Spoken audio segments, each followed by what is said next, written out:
This is going to be a fascinating game because this is two really good coaches who may come in with a very defined plan of what they want to do, and then 2 series in may have to scrap it. This is the College Football Enquirer. I am Andy Staples here with Ross Dellenger and Steven Godfrey. And gentlemen, we have to look into traditional Big Ten country. And yes, I speak of Eugene, Oregon, because something big is happening there this week. We're not the type of people who put out a 12-word statement at 9:36 p.m. local time telling you everything's okay. We'll get to that. We'll talk about that later in the show. Steven Godfrey had an incredible column on the Bill Belichick situation at North Carolina. And that was mostly written before all the stuff happened yesterday. But we're going to talk about that in a little bit. We gotta concentrate on the field right now because there are interesting things happening on the field, and it doesn't get a lot more interesting than going to Eugene, Oregon. Indiana headed to Oregon to face a Ducks team that we have not seen play since the 2 overtime game in State College. Meanwhile, Indiana, this is their chance. This is like when they went to Ohio State last year. They got their doors blown off in that game, and it sort of reinforced they're only good. They're only making the playoff because their schedule stunk. Indiana's schedule's much more challenging this year, but this is, with Penn State not being maybe that great, this might be their chance to show this is us playing against elite competition. So, gentlemen, what do we think happens in this game?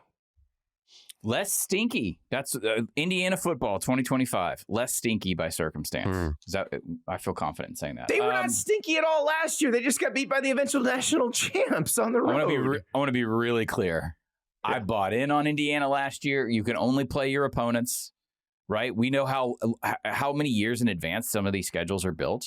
I did not hold it against Indiana last year that the schedule shook out the way it did. They did everything they could when they hired Cignetti. They had the 2 teams that played for the national title the year before that happened to not be good. Yes, absolutely.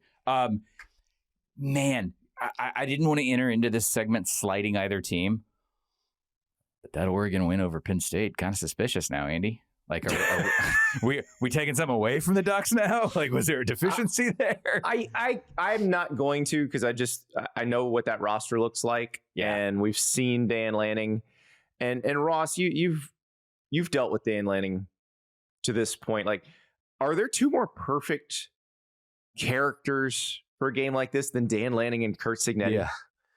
Yeah, these 2 are they are, for different reasons, I guess, kind of fun to be around, right? Like Cignetti has got that sort of they're both sort of just brash, bold. Cignetti's got that like dry sort of sense of humor and seems to poke purposely at people. And I guess so does Dan. So they are kind of kind of similar. You know, not in age. Sig's your buddy's dad, who you never know if he's screwing with you or not, Ross. Yeah. You're always like hanging out with your buddy's dad, and he just tells a joke without ever smiling. Mm-hmm. It's crazy because they're a generation apart, but I feel like Lanning sort of arrived on the national scene before Cignetti did, because Cignetti was coaching at Elon and then James Madison. But I would say their styles are incredibly similar from the sense of humor, the drier sense of humor, but also in the way they get their teams ready for a big game, where it is, you try to imbue your team with a sense of supreme confidence that you are the best team on the field. Yeah. And you're going to show it. And in this particular case, Oregon probably objectively has the better team. Right. But I don't know how much better. I think this Indiana team is better than last year's Indiana. They brought back almost everybody who was important from last year. They lost the quarterback, Curtis Rourke, but Fernando Mendoza is probably an upgrade. One of the reasons I think they have to push this dynamic of, I don't know, it's like confidence building, I guess, Andy, is that in very different ways, both of these programs are slighted at the national level. Oregon is on a different level than Indiana by far, right? Indiana is a completely obsolete, essentially what the losingest program in FBS history up until, last year or whatever. So the psychology that Cignetti is imbuing in his roster versus what Lanning has to deal with at Oregon, they're different. But the criticism is roughly the same because of the way they lost the Rose Bowl and then the way Indiana lost to Notre Dame. And so it's this idea of, You focus on the portal. You're highly talented. You're both good recruiters, and you can still do chip on your shoulder for a while. Now, the winner of this game, that starts to shed off a little bit. But to go back to the actual football part of this in Indiana, I think we talked about this leading into the week. Was it 2 weeks ago? There's a lot of credit to going to Iowa and winning by playing Iowa football. And Indiana now has done that where they've won in different ways, which is a cliche to talk about, but it is also... It's a requirement to win the national title, though. It's a symptom of a program that's developing in a positive direction. Yeah, definitely. Yeah. I think you mentioned, Andy, this team maybe being even better than last year. I think defensively they definitely are. I mean, they've played better than what they did last year. Look at Old Dominion, 14 points, Kennesaw State, 9. They shut out Indiana State, 10 points to Illinois, and then Iowa, 15 points. I mean, that's what they've allowed this year. Well, the Old Dominion game is interesting because, and we rightfully criticized their schedule, their non-conference schedule, because it sucked. They should have done better than that. Like, they should try a little harder in that front. And they're the ones canceling games against power conference opponents, which they're probably going to have to reschedule some of those because the Big Ten's going to make them play at least one down the road here. But the Old Dominion game, I remember Signetti being really mad about how that turned out. They only won 27-14. Turns out they beat a really good team that day. G5 guy here, one of the biggest turnarounds other than the University of Virginia. Go down to Norfolk. Old Dominion is one of the biggest surprises in college football this year, and Ricky Ronnie has done an amazing job. You just don't know in week 1, but that is probably the best result on the sheet. It only took them 2 quarters. 63-10 over Illinois is pretty good. It only took them 2 quarters to humiliate Illinois, and then they tried to not blow them out. Like, they subbed out in the third. They could have scored 100 that day. They really could have scored 100 if they tried. Yeah. And so what happens? I don't know. I mean, it's at Oregon, so would have trouble picking Indiana to win, especially with the Oregon team that I saw against Penn State. I know Penn State then turned around and lost to UCLA, but Dante Moore looked better than I thought. They got some good receivers over there. I mean, they're put together pretty good. So I feel like at home that Oregon sort of holds serve, but and as TJ, our producer, said, who may or may not be biased, Oregon's going to be quite electric there. He said it's going to be electric. I wanted to stump for the Hoosiers. 60,000 in Autzen sound like 100,000 somewhere else. Yeah, it's incredible. Definitely. It's one of the few big name overhyped venues that still delivers, at least in terms of crowd noise and the intensity. I wanted to stump for Indiana here. They don't have a power non-conference game on the schedule until 2030, so we might need to fix that. I just looked at all of their future dates. Yeah, they're going to be forced to fix that. I would assume in the next really 2 years. But so I wonder if Dan Lanning has watched Indiana play this year and said, you know what, we're going to Iowa them. We're going to try to turn this into an Iowa game, because I think if you watch the Indiana-Iowa game, a better version of Iowa would have beaten Indiana that day. And Oregon can be we talked about, can you win games in a slog? Can you win games in a shootout? Oregon is equipped personnel-wise to win both ways. I might try to make this an Iowa game, because what Iowa did to them is basically stop their run game, which if they can't run their offense, it doesn't fall apart, but it becomes very difficult to work, because they run to set up the pass, which it used to be what everybody did. But in today's offense, a lot of times you're throwing to set up the run. So Indiana's average yards per carry in the Illinois game, 6.4. That's how you win 63-10. In the Iowa game, 2.7. Oregon might be able to do it. You load the box and just say Fernando Mendoza beat us over the top, and don't let them run and keep them in 3rd and long. I think that's how you do it, because you can score more than 20 against them, where more than 15 against them, and Iowa didn't. I mean, they ran the ball 39 times against Penn State and still came out with a 4.5-yard average. I'm buying what you're selling here, just because I think they could slow this thing down. They don't have a comp to this on their schedule except for the Penn State game.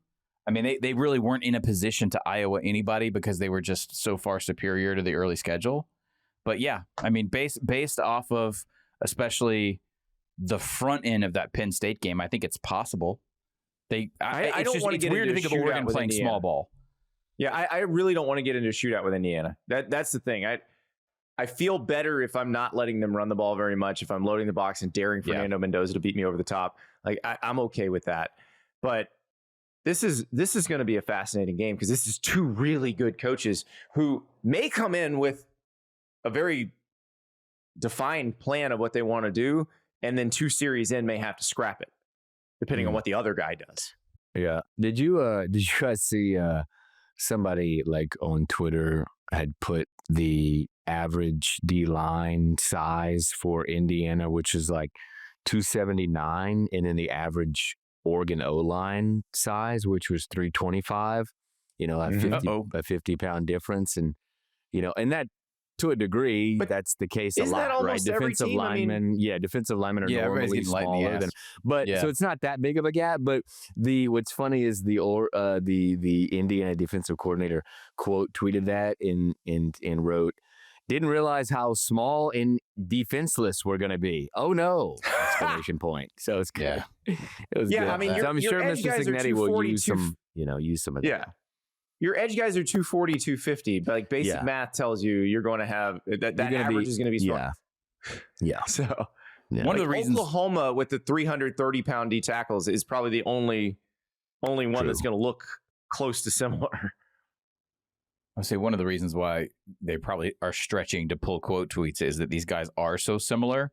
They understand they understand the game of creating slights and chips on shoulders. They've been nothing but effusive in praise for. I watched both clips from both press conferences this week, but I also think I think that's genuine. Yeah. Guys who build their public brand on transparency and that sort of like, I'm fine showing the aggression, I'm fine showing the emotion. They tend to respect that in other people. Sig is like, I still think Sig is probably the game's elite dry wit in terms of like the bomb. Like there's a lot of cut ups going around on social of just all the little non sequiturs he's dropped. Dan doesn't really do that as much. Like I think Dan in other does words, it with his team, but not so much in the public eye. Yes. Yeah. That's good way to put it. So while these guys are playing, well, long before these guys play, because these guys will play at 7:30 Eastern time, 4:30 local. At noon Eastern, at 11 local, Ohio State will be playing in Champaign against Illinois, against the same team that Indiana beat by 53 points. But Brett Bielema, ultimate troll. Oh, I apologize. The Oregon game is at 3:30 Eastern time, 12:30 local. So you got that. That's right. Oregon, Indiana afternoon window. So it will be immediately following the game we're talking about right now, which is Ohio State and Illinois. And Illinois did lose by 53 to this Indiana team, but we have seen Brett Bielema coach a team to an upset win against a very good Ohio State team in 2010 when Wisconsin beat them. And they were trying to kind of goad Bielema into noticing the parallels because that was his 5th year at Wisconsin. This is his 5th year at Illinois. I believe that Illinois is ranked exactly what Wisconsin was ranked. I believe they were both ranked number 18, and I believe Ohio State was ranked number 1. I was at this game, the Wisconsin-Ohio State game. Now, that one was in Madison. It was a night game. I had a streak in 2010 where I watched the number 1 team lose like 6 weeks in a row, and that was part of the streak. South Carolina, Alabama, Oklahoma at Missouri. Those are all in part of that streak too. But I will never forget that game. Jim Tressel is in his post-game press conference, and he is very glum and trying to explain away how they lost to J.J. Watt and Wisconsin. And then the PA announcer comes on, "Please stay off the goalposts." And Tressel just goes, Yeah. All right, Andy, you wanted to push this game up and talk about it. I'm not against a discussion of either one of these programs necessarily. Oh no, Ohio State's going to kick the crap out of them. Okay, cool. I didn't know if we were building intrigue here. Okay. Can they win by because 53 Bielema- is the question. Yeah. They were trying to goad Bielema into saying this is a similar situation, and he was not going there. Okay. He was like, I have watched the film, ladies and gentlemen. This is not that. I don't have JJ Watt, and they're better than that Terrell Pryor team.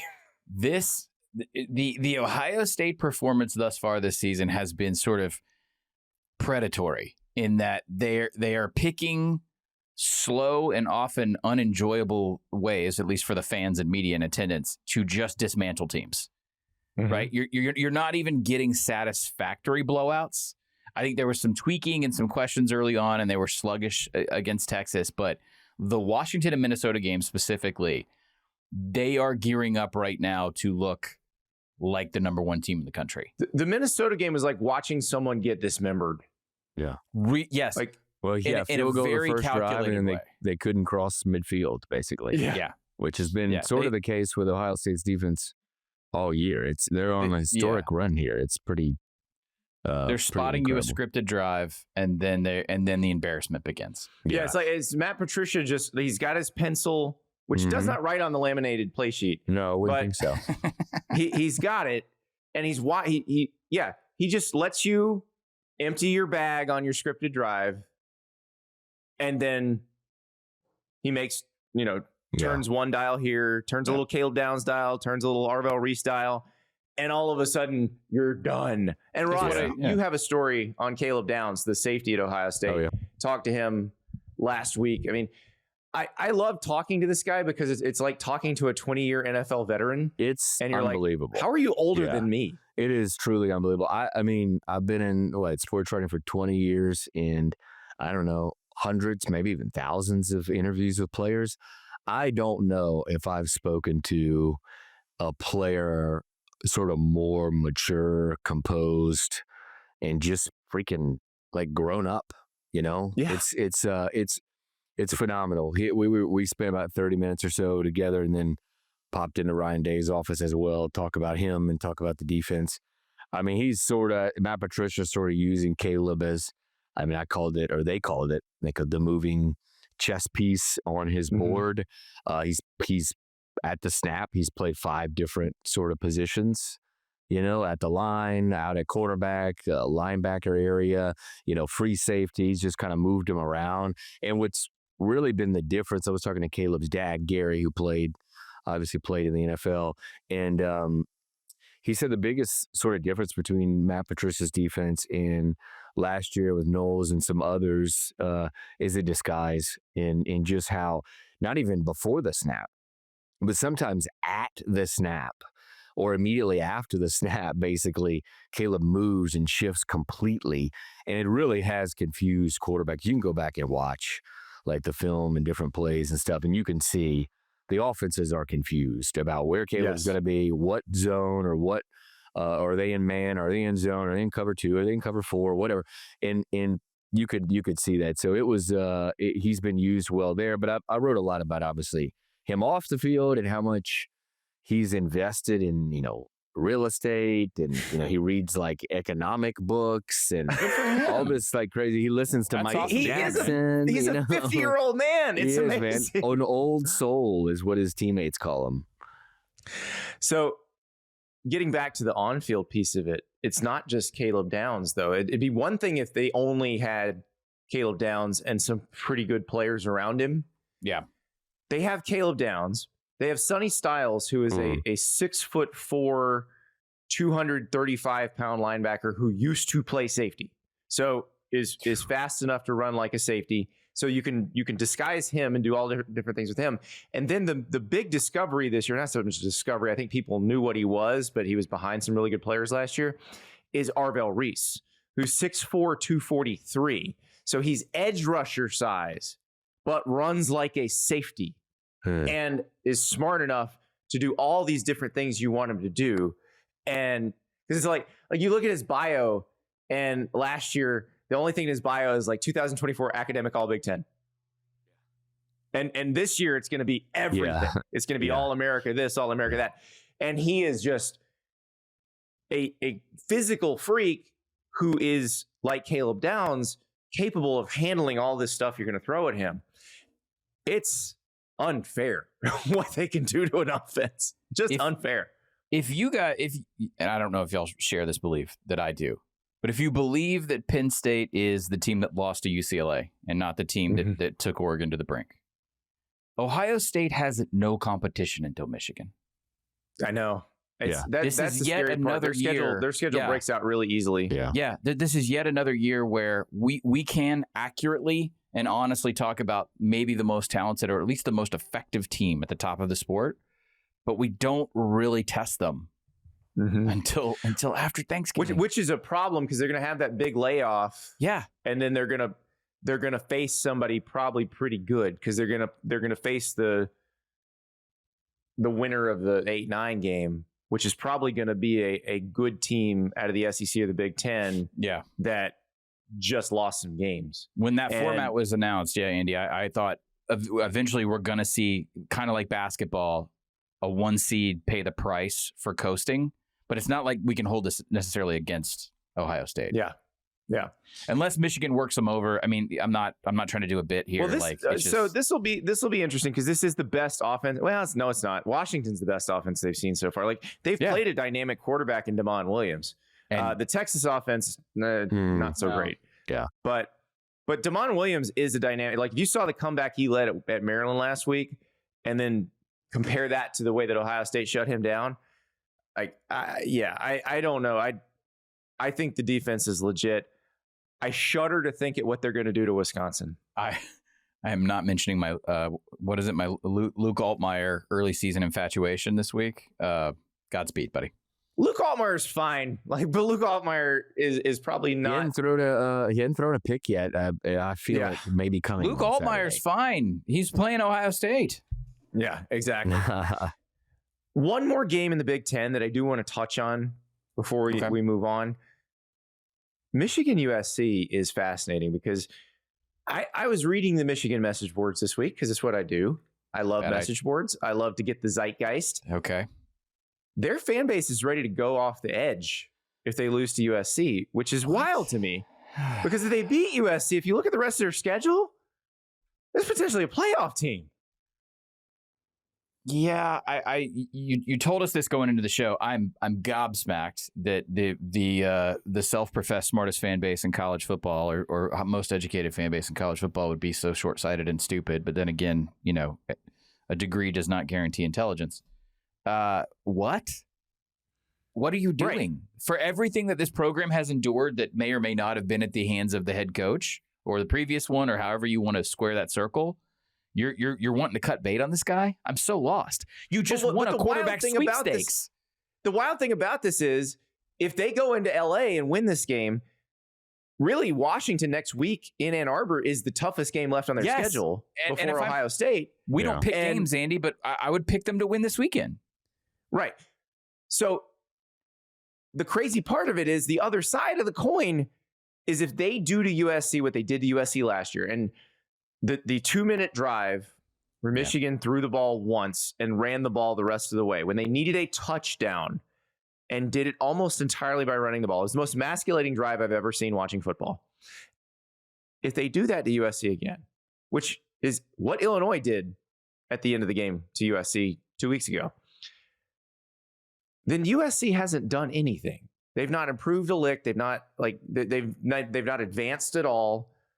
And if you look at the rest of the USC schedule, it's the opposite of those Ohio State and Michigan schedules. It is hard the rest of the way. So USC's got to win this one. USC's never beaten Michigan in the regular season.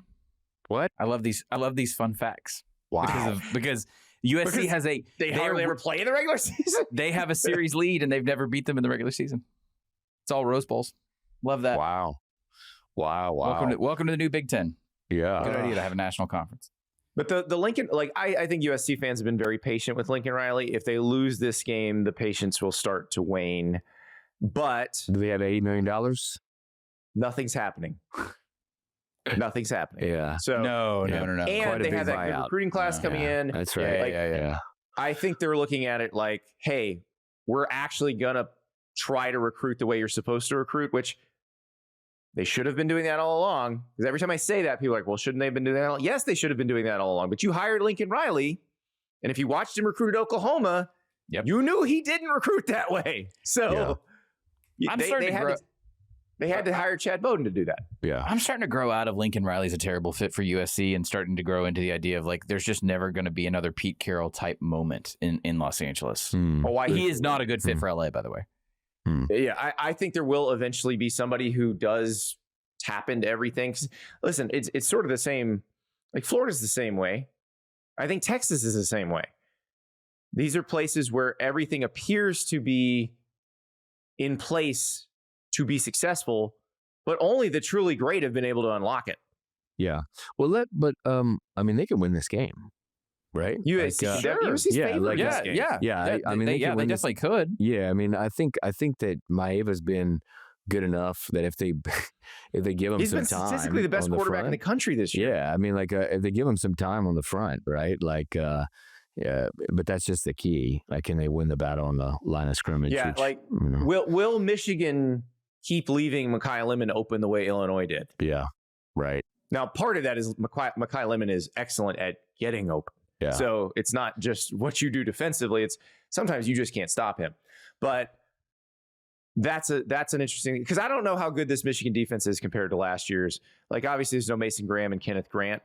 They're still very talented, but I don't know that they can just shut USC's offense down. I don't know. There's a lot of teams that can just shut USC's offense down. So we're still waiting, right, for the Bryce Underwood game. But they haven't needed it. They haven't needed the big Bryce Underwood game. I think they've been fairly conservative with him. Very. Yeah. I think their receivers are playing a little better, though. Mm-hmm. Like, Donovan McCulley has turned into a pretty good receiver. They still don't, like, it's still malpractice that they didn't just money cannon a receiver or two in the portal. Yeah. That would have changed a lot for this team, but they're okay. And I think if they can pop a couple explosive runs on USC like they did against Nebraska, they're going to win this game. But I'm fascinated to see the reaction of the losing fan base, because I think this is there's a lot of that at night this week, because South Carolina LSU's losing fan base goes off the cliff. If Texas loses, fan base goes off the cliff. If Auburn loses, fan base goes off the cliff. But I think in this game, both of those fan bases are due. They're standing there. They're looking down. They're like, do I dive? Do I dive? Do I dive? And they're going to get pushed over the edge, whoever loses. It's because the playoff era is wonderful, gentlemen, and we have a bounty of inventory that has dynamic stakes. It doesn't matter if you're super into stats or scheme or whatever. There's instantly accessible narrative, which that makes a great entertainment product. It does, and we'll go to hell, some of the other pieces that entertain us. But when we come back, Ross's Congressional Minute. Let me get my time ready. Let's go. We're back at the College Football Enquirer, and before we go to Ross's Congressional Minute, I want to point out this is Ross's flu game. Like, he woke up feeling all kinds of crappy today. Like, if he can get through this thing without hacking up a lung, I want you all, wherever you are, to stand and applaud. Unless you're driving, don't do it if you're driving. Wait till you get where you're stopped. Just and then honk stand randomly. Up and applaud.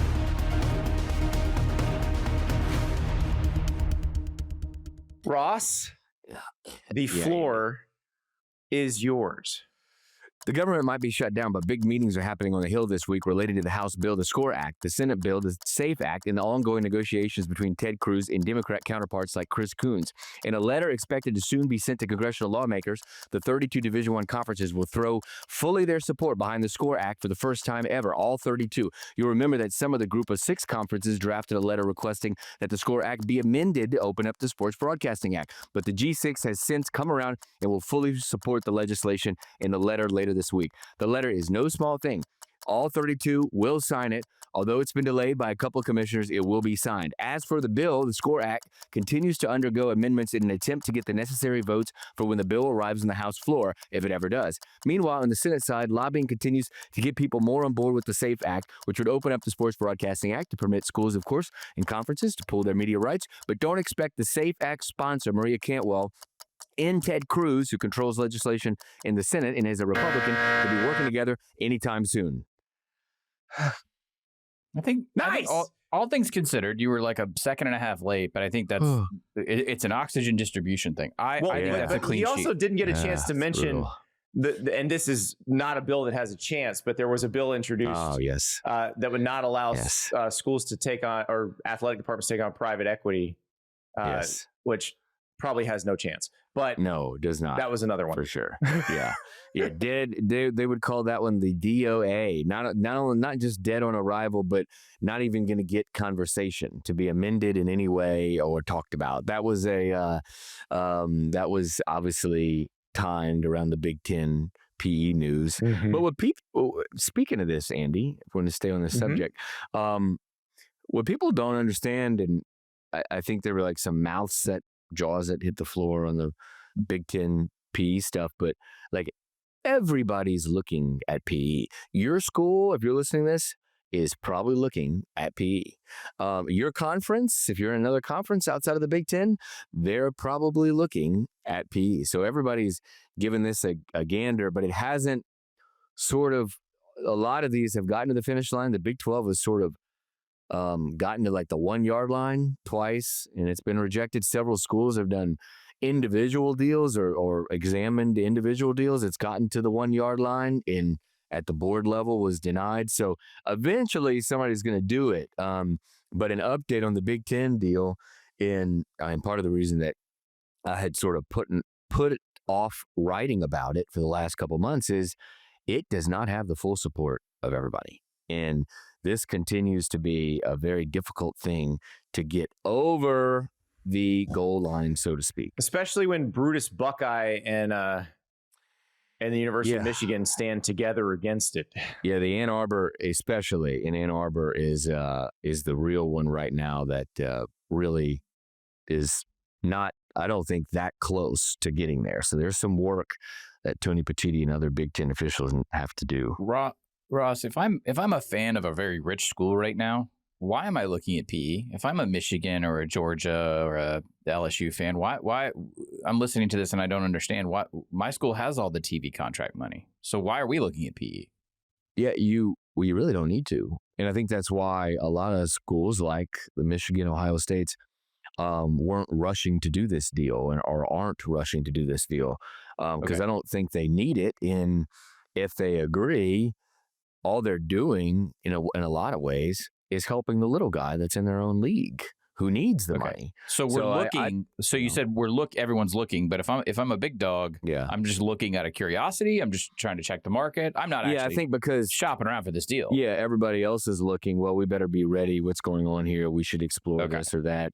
Now the Big Ten deal specifically is a little different because it's not just about the money, right? It's about creating this private entity, the Big Ten Enterprises, to sort of monetize in better ways the conference's rights and sponsorship deals. And that's actually what they're selling a piece of. They're not selling a piece of the individual athletic departments. They're selling essentially a 5% stake in all of the conference office centered revenue generation, but you get a contracts. Share. The PE gets a share of they get a 5% distribution. Stake of that. So like it's and then another part of that obviously is the extension of the grant of rights, which may be the biggest part of this, is like extending the Big Ten's grant of rights by an additional 10 years, so 20 years in total, in order to. And that's Purdue and Illinois saying, please, Ohio State and Michigan, don't realize you can just call Alabama and LSU and do something different. That's the Super League thing, the Super League idea. That's sort of like maybe nixes kind of or puts off, delays any Super League concept or idea. But the thing is, again, specifically Michigan, from what I understand, why are they locking arms 10 more years with Purdue and Northwestern, and they're asking themselves that question. Hi, back to me. I'm a hypothetical Michigan or Florida or, whatever Alabama fan.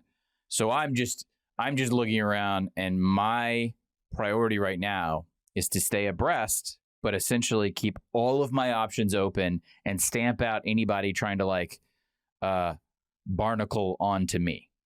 Is that fair to say? If I'm Michigan, if I'm Ohio State, if I'm Alabama? Yeah, Georgia? I think that's fair. Yeah. Okay. Another part of this, again, I think the details haven't necessarily been all written because it keeps changing. I think the last pod we talked about the Big Ten deal, and I'm like, every day, it changes. But like the distribution, the immediate infusion of cash to these schools as part of this deal, they're in tiers, right? There's 3 or 4 schools in the top tier. There's everybody else kind of in a bottom tier. And the difference between the money is pretty damn significant, like $70+ million. Yeah, this is Purdue and Illinois understanding, or Purdue and Northwestern, however you want to do it, understanding that they're not in a position of leverage here. They're not in a position of power. So they're ceding the ground, Andy, automatically, just so, like, please don't leave me. It really is like, don't go to the store for a pack of cigarettes. Yeah, basically. Guys, please don't go to the store for a pack of cigarettes and leave Purdue at home. Oh, goodness. All right. Before we move to what Godfrey wrote about, which we really need to talk about, something did happen legislatively, not the U.S. government, but among the schools, where they made a decision that will actually probably make a significant change. And that is the transfer portal. We have a window. It has been approved. One transfer portal window in January probably will make things easier for everybody. January 2nd through January 16th. I know what you're saying, Andy. There are playoff games. Okay, 4 teams involved in those games, and they extend the window for those teams. Still stupid. Plus, the players on those teams, everybody wants because they're good, and also their agents have already reached out to everybody, so they know where they're going. But yeah, that's the window. Ross, they got this across the goal line. Are you surprised that they were able to take away the spring transfer portal window? Yeah, I mean, it was sort of always heading toward this way, but I was surprised because you'll remember there's the Football Oversight Committee that reports up to what was the old D1 Council and now is the Division I Cabinet. And the Division I Cabinet last year rejected the Football Oversight's recommendation to do this last year. They rejected it. So there was a thought that they could reject it again. And apparently, little inside, like behind the scenes, they were close to rejecting it again this week. Like very close. Like a lot of people in the D1 cabinet was arguing against sort of a lot of the dates in the elimination of the spring. And earlier this month, they're meeting the same thing happened. So it had to be really pushed over the goal line. And remember, the Big Ten was against this. They were the only league of the FBS against it. So in a way, I'm surprised. It was definitely had some pushback. And, when originally reported the news, the reaction from fans was, like Andy and I think Godfrey you had mentioned before in the past, is, oh, we're having a free agency right in the middle of the playoff? What are we doing? Yep. It's real dumb. But it's not in the middle of the playoff because only 4 teams are left. It's not that. It was much stupider to have free agency right before the playoff. It's not about that. Yes, the majority of teams are going to be available and solely focused on that. It's about mind share. This is technically the number 2 sport in America because it is football, I know. But it's not the NFL. I agree with you on that, Godfrey, but unfortunately, as I always say, the business of college is much bigger than the business of college sports, so they're not going to change the semester system for this. God, I guess, and you're right, but God, are we still pandering to an idea that is just it's basically like, yeah, it's hard not to swear. It's just they're on the precipice of getting this right every time, and then either the academic side can't work with the football side, and just damn college football has to be attached to college. Just push it a month, and you would own it. But you can't, because you can't unless you want everybody to change the quarter system. You don't even have the congruency now, right? Like, I mean, there are schools that are on vastly different systems right now. No, you don't, but most of them are on the semester system, so you've got to be able to move in January. I can come up with a better solution. I'll get back to you. Okay, you do it. And TV-wise, it's just like, yeah, it's... Oh, no, it's look, calendar-wise, it doesn't work. You should put this in amazing. March where the NFL puts free agency, but it doesn't Correct. work that way. So one more thing, and it involves more legislative stuff. The College Sports Commission, the CSC, the NCAA by another name that spawned out of the House settlement. Ross, you had your On 3 column today. And so the loyalty pledge that they were all supposed to sign on, the SEC schools have signed on. The other conferences have not. Yeah. According to your story, they have now rewritten the loyalty pledge, and everybody has to sign again because the one the SEC signed is null and void. Right. Penalties for trying to circumvent the rev share cap include postseason ban. They bring back the death penalty. Yeah. And the Big Ten raising its hand, according to your story, and saying, whoa. Postseason ban? That's right. There's been a delay of 4 months in this. This was supposed to be signed by July 1 when the settlement was implemented. Then there was a deadline of, well, let's get it signed by football season. And still nothing happened. And part of the reason was the Big Ten's insistence that they not sign the agreement if a postseason ban is going to be applied in certain ways in the CSC penalty structure. And so you're right, and the SEC signed, their agreement back in June. They were the first one and the only one to sign so far. But some leagues had some issues with, language here and there, right? A lot of lawyers involved with this. And so it had to be, got redrafted by a Washington, D.C. based law firm. And this week it was out. The final version sort of was released to the conference offices. And I think everybody's pretty much ready to sign. Big 12 had in-person meetings this week. SEC, I believe, too. And they were all agreed, we're going to sign. But the Big Ten is still having a problem with the penalty structure because it includes a postseason ban. But not only that, as you mentioned, Andy, in there, it includes it's not just suspension of seasons as well. Right. It's a postseason ban before, they want postseason ban to be reserved for people who are multiple time rule breakers, right? They want the postseason ban to only be applied to those who are obstructing an investigation or those who don't follow previously handed down penalties, who knowingly don't follow penalties. So any of the other stuff, like even repeat, from what I understand, even repeat violators of rev share, cap, whatever, they don't want the postseason ban. And the belief among their officials is they don't want the postseason ban because they think, like the NCAA, because they moved away from postseason ban stuff, right? Good example is Michigan. Good example a few years ago was Tennessee. It's because of the impact on athletes that don't have anything to do with maybe the violations that occurred. And that is a nice thing to say, but I think I know why they would like to do this and why also they're smart to say this. I'm on the Big Ten side here, but not for that reason. It's stupid from a business standpoint to have a postseason ban.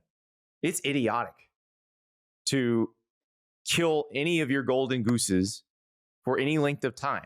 The NFL would never ban the Cowboys or the Packers from the postseason. Nope. They would take away draft picks, but they would never ban them from the postseason because that would be stupid. It would devalue your television product. Correct. What is the main revenue source for these conferences, for these teams? Television revenue. What devalues it? When a team is not eligible to make the postseason, you don't care about watching their game. Or if you death penalty them and they don't play at all. So none of these leagues should be behind either of these types of penalties because it's stupid. Yeah, sometimes I just completely agree with Andy. I just let him do it. So that's good. I'm just checking my notes for picks. Yeah, it's fine. Yeah, it's just no need to double up. No, it's just bad business. And I realize that may offend people who want to turn back the clock and punish people for giving people money for being good at football, but that's not going to happen anymore in the real world. Sorry, Merit Badgers. That That term that I've used for 15 years on social media, Andy taught me when I was a young reporter. I've since evolved it to junior NCAA detectives, but now fewer characters. Yeah. If we had centralized governance, we did a Phantom Island this week on why the NFL has almost totally stamped out faking injuries. And it was because about 15 to 10 years ago, they dwindled it down, the occurrences, by being incredibly aggressive about taking away draft picks. But you can't affect resource acquisition in the NCAA because of waves at entire effed up system. So there's no punishment strong enough. You can, if you're the CSC, if you actually, like, if the rev share cap actually acts as a cap, and you take money away from the rev share? Yes, but they're doing this. But the death penalty is old logic. That's old thinking. Right. Because as you're pointing out, Andy, this is what I'm getting at. Taking away a team's draft picks to punish them for hurting the integrity of your product at the NFL is not the same as a death penalty, because what a death penalty, to your point, would say, we're going to pull the Packers off TV. That's going to hurt us. That's going to hurt our television product and our finances. That hurts the Cowboys and the Bears and the Lions. And Yes, absolutely. That's the difference, but you don't have centralized government. Well, we'll see what they end up doing here, Ross. It sounds like they're getting there, but I'm with the Big Ten on this. I think, and if they want to couch it as we're trying to be student athlete friendly, great. That's I applaud your attempt at a PR move, but that's not really why you're doing it. Speaking of PR, one more thing, and then we've got to get to I Got a Feeling. But one more thing, 9:36 p.m. Wednesday night. Yeah, baby. A statement is released from North Carolina football. One statement from Bill Belichick. One statement from Bubba Cunningham, who did not hire Bill Belichick. Not at all. After hours and hours, after what do we think about it? 10 hours of flying rumors, which, by the way, nobody reputable was able to confirm. I'm fully committed to UNC football, the program we're building here. That is what Bill Belichick said in his statement. 12 words. Took 8 hours to compose. Bubba Cunningham had a statement too. It was something generic. If I were Bubba Cunningham, I would say, I didn't hire this guy. I'm laughing at all of you right now. I can see the smile on the statement from Bubba Cunningham. Just so we're clear, I don't know if other people are as emphatic in reporting this. Bubba Cunningham, I think there's just enough information out there where if you're even a little bit clued into the situation, you know he had nothing to do with this and got strong-armed by a board. He's enjoying this. I can't use the words I'd like to. He used this to then get a new deal that essentially created a runway where he trains the next AD who's already on campus and then goes into an emeritus role where he gets paid to do nothing. Like, he brokered this because they look so stupid. I love this so much. Yeah, so I wrote a column for the Washington Post about this. I did not about the late night statement. My column was already up in print. It was already up. If you're a listener or a viewer of this show, I have to say this a lot. So I work with an audience at the Post. Is going to be a few chapters behind us hardcores.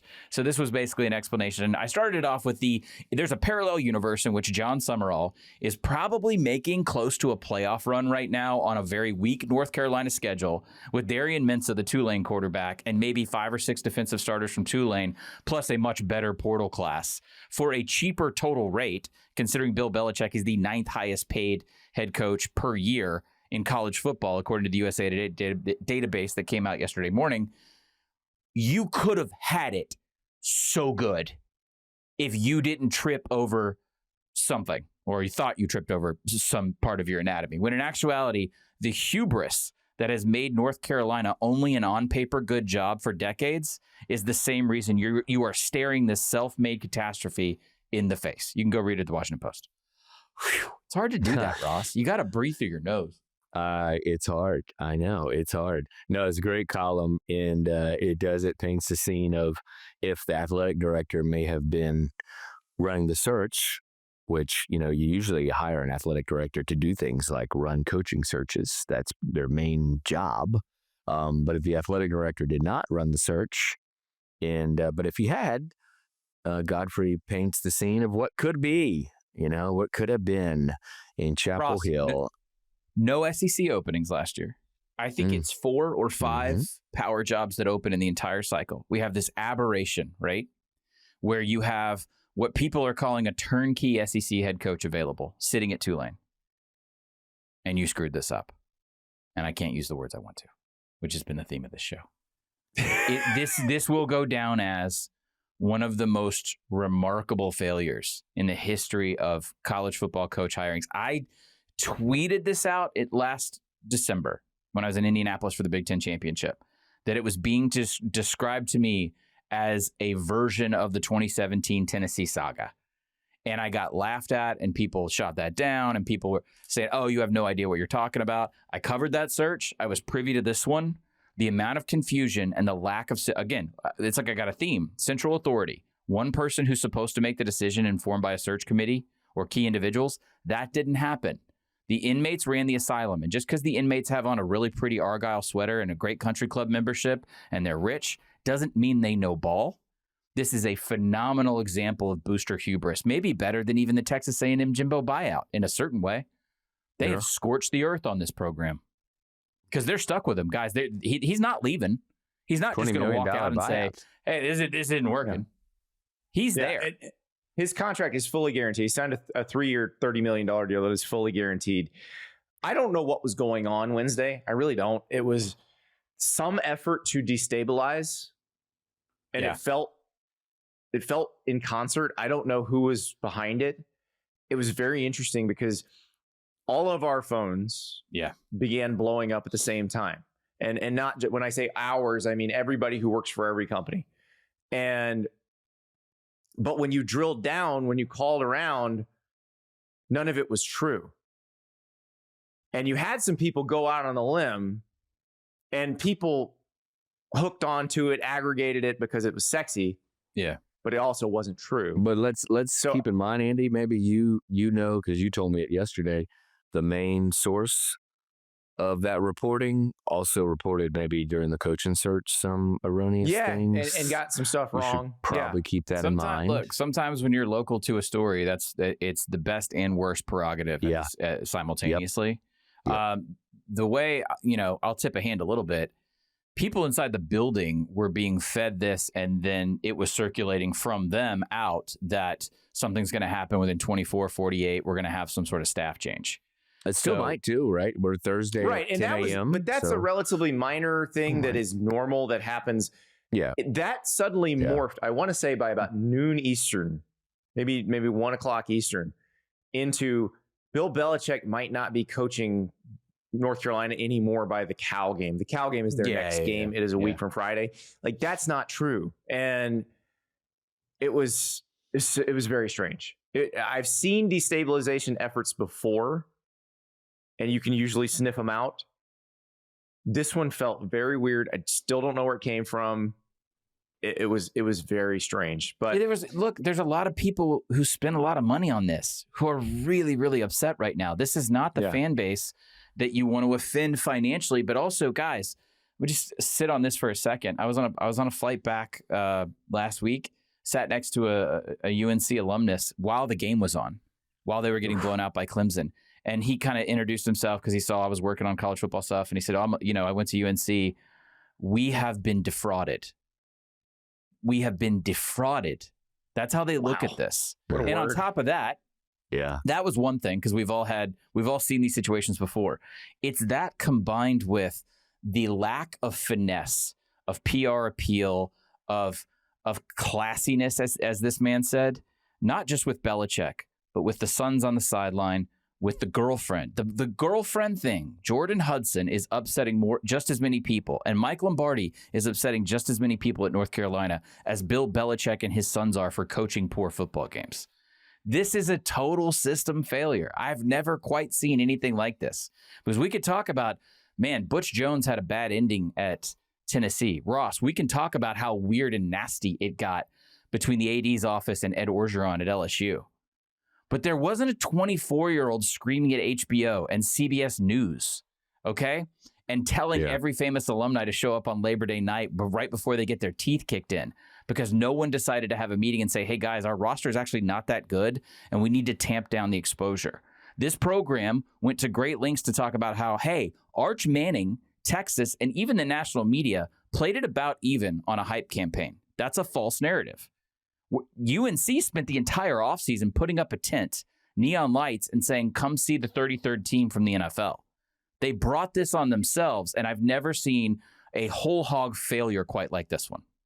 Yeah, they're really the 15th team in the Sun Belt. That's really good one, Andy. That's really insulting to Coastal Carolina. Oh, yeah. Nah, wrong choice. It's insulting to James Madison. It's not insulting to Coastal Carolina. Yeah, that's true. Yeah, James Madison's trying to build a playoff resume here, guys. Mm-hmm. And possible future North Carolina coach Bob Chesney. Yeah. What? Yeah, maybe. God, boy, you talk about I got a feeling. Speaking of I got a feeling, we got to pick some games. We'll be right back. You think football is still fun? I feel great, man. I got a bad feeling about this.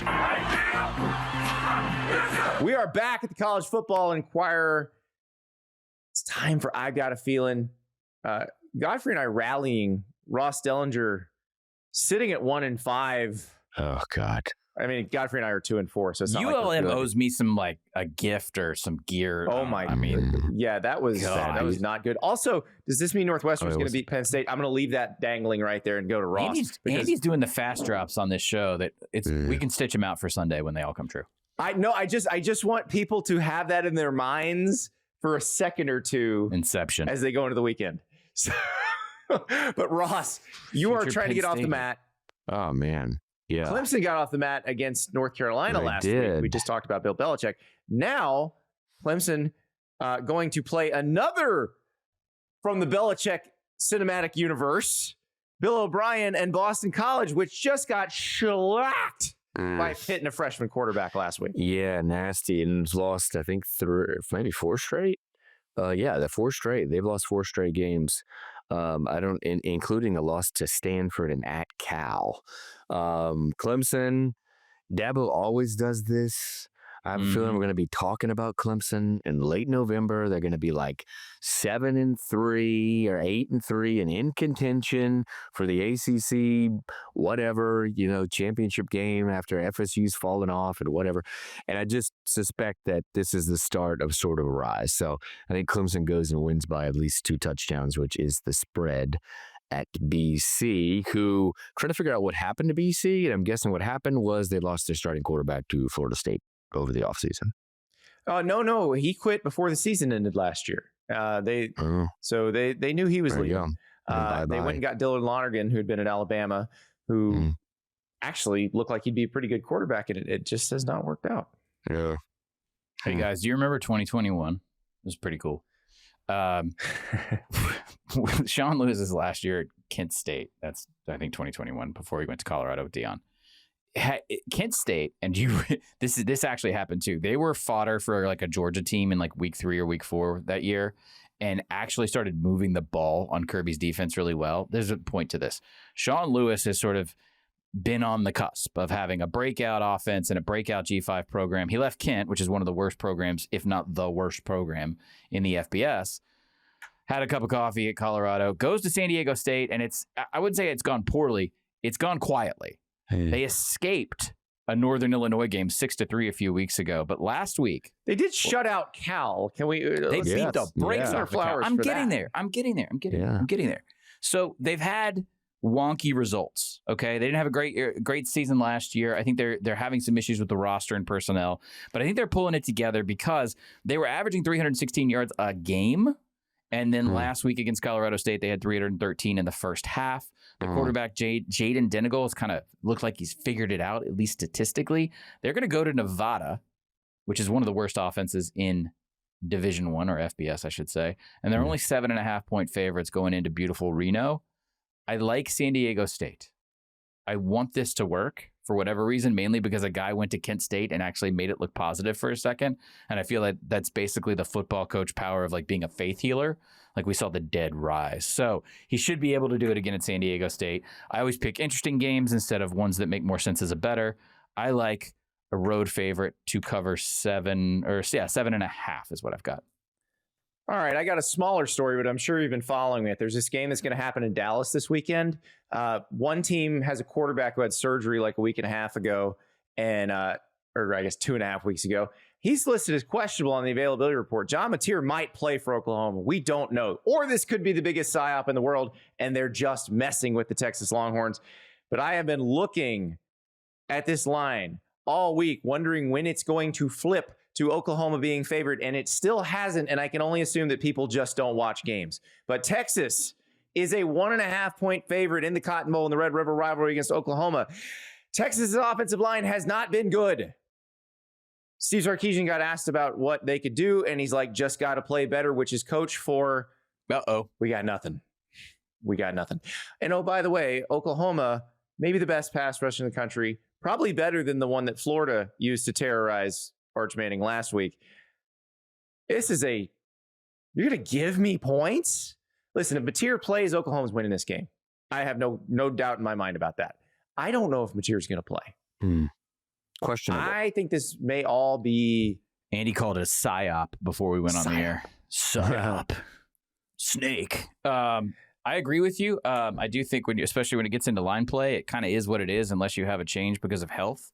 So, Steve Sarkisian standing up there is basically being like, offensive line is a land of many contrasts. And in this essay, I will use the largest type possible to get out of this. They are what they are right now. They are what they are. I don't think they're as bad as the team that played Florida, but I like Oklahoma a lot here. It's going to be a good game. Now, I will point out that Red River will do this to you sometimes. Yep. Mm-hmm. Yes. I Charlie covered... Notorious for this. And we talked about this the other day. Yep. You covered a Charlie Strong game where he wound up with the golden hat on his head. I covered the last one Matt coached in. So, and especially when Texas seems like the inferior team, when Texas seems down, that is when things get kind of weird. And that's what it feels like here. Texas is in a back against the wall situation, and Oklahoma is not. If Texas loses, Texas is out of the playoff. I know there's talk about, a 9-3 SEC team could make the playoff. Not Texas, because Texas has the easiest draw of the SEC teams. So, like Oklahoma, Florida, Mississippi State, Arkansas, which, by the way, most of those couldn't possibly go 9-3, but Oklahoma could. Those schedules are hard enough to maybe justify that. Alabama, maybe hard enough to justify that. Not Texas. So they have to win this game. They must, which I feel like does give you some ideas, some thought that maybe they will pull it out. I feel legally obligated to mention this is also the game where a kid with the last name Manning, given everything that's happened, if he pulls it out, if he has the best performance of his season and he wins this game, this is like a myth builder. Oh yeah. This is like into the first act of the documentary. Let me point out another potential myth builder, because there is a quarterback who I think might wind up being a quarterback we talk about for a lot of years here, and that's John Mateer. Yeah. Guys, who's the number one quarterback off the board in the NFL draft next year? Oh my Can you God. name that person off the top of your head? If it's two Wazoo transfers in a row. No, but what I'm saying is John Mateer may only get 1 year at Oklahoma because he may have to go into the draft. Yeah. Because he's going to be a top 10 pick. Yeah. This man is from Little Elm, Texas. He just spent 3 years in Pullman, Washington. And now this guy from Little Elm, Texas might have one shot to play in the Red River rivalry. Is he going to let a thing like a surgically repaired thumb stop him? That is, I think, the question that everyone is asking right now. So we're saying really play with the club, he may go though. first. So, he's got to squeeze the ball. Throwing with the club would be amazing. That would be, he could have sticky glue on there and just kind of chunk it. Analysts have him, and I'm pulling up two different random rankings with, I don't know what the credibility are. They have him at number 4 right now behind Mendoza, Dante Moore, and Lenora Sellers. But to your point, he could play his way to the top of that. Yeah. Which there's going to be a lot of quarterback needy teams. Last year's quarterback draft sucked. There's no guarantee that next year's is going to be, because before we were like, oh, it's going to be Arch Manning and DJ Lagway coming out the same year. Well, what does that mean now? So shout out to I do think if you are balling out, you have a chance to be in a top 10 pick. You might have to go. So I think he's going to try to play. I have no idea if he's actually going to play. Yeah. I know he's listed as questionable on the availability report, which is probably the only way they could list him in this circumstance. When he dressed out for the Kent State game and just wore the brace on the hand, I was like, "Oh man, this dude is not comfortable sitting out." And they've been practicing indoors, right? Like kind of like keeping it quiet, maybe keeping him hidden. So it feels to me like he's going to at least try to play. The fear is that for him and for the team, right, that he tries to play and he re-injures his hand because he's not ready to play. Right. And then he's because out the for rest of their 3 more schedule weeks. is gnarly. Yeah. I mean, Gnarly. I don't know. I mean, I would fear that, you know. I mean, what, it's been 16 days or something? Or by the game time, 18, I think it will be 16 days post-surgery if he plays. If he plays, okay. The game day would be 16 days post-surgery. Okay. I will point. Let me just give you the rest of Oklahoma's schedule following the Texas game. Okay. At South Carolina, Ole Miss at home, at Tennessee, at Alabama, Missouri at home, LSU. That is the hardest stretch remaining in America for anyone. So don't rush it. Just don't rush him. If They you really might feel be that able confident, to win. yeah, They might be able to win. I'd with keep him off. Michael Hawkins Jr. We'll see. Yeah, I'd keep him off then for sure because you What can if he spend a Willis lawsuit. reads it? What if he Willis reads it in the third quarter? That also possible. But I mean, I don't want to turn around after hyping up how great the playoff era has been in terms of quality of regular season, but you can spend a loss. I know you don't want to lose to Texas. I get it. I know this is one of the greatest rivalries in the sport. You also have want a to be loss the to one, spend. like if you're OU, you want to be the one that knocks out Texas. Oh, God, yeah. Especially this Texas. Yeah. Without a doubt. Yeah. And that is the drama of the whole thing. So 3:30 Eastern, you got that drama in Dallas. You got the drama in Eugene of can Indiana prove that it belongs with the elite teams? Can Oregon keep winning? Then you go to the night games. Which fan base is going to want to fire their coach into the sun? South Carolina or LSU? Or Auburn, Michigan Georgia. or USC? Or Auburn? I'm sure Auburn will act. I'm sure Just- Auburn will be rational and calm. And we haven't talked about the late game, 10:15 p.m. Eastern kickoff, Arizona State at Utah, by the way. Woo! Yeah, that's a fun potential one. Big 12 elimination. Yeah, it is. Yeah, it's fun. Sounds like For Utah. Sounds like And it's a Big 12 game, so who knows what the hell will happen. 3.5 point coin, flip it, see what happens. Gentlemen, I can't wait. It's going to be amazing. And Sunday, we will get back together to talk about it all. We'll be right here on the College Football Enquirer.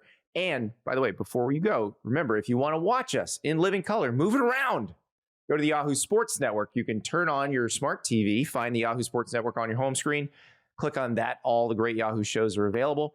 Or anytime, day or night, phone, tablet, doesn't matter, yahoosports.tv. And just click on College Football Enquirer, and here we will be. We'll talk to you on Sunday.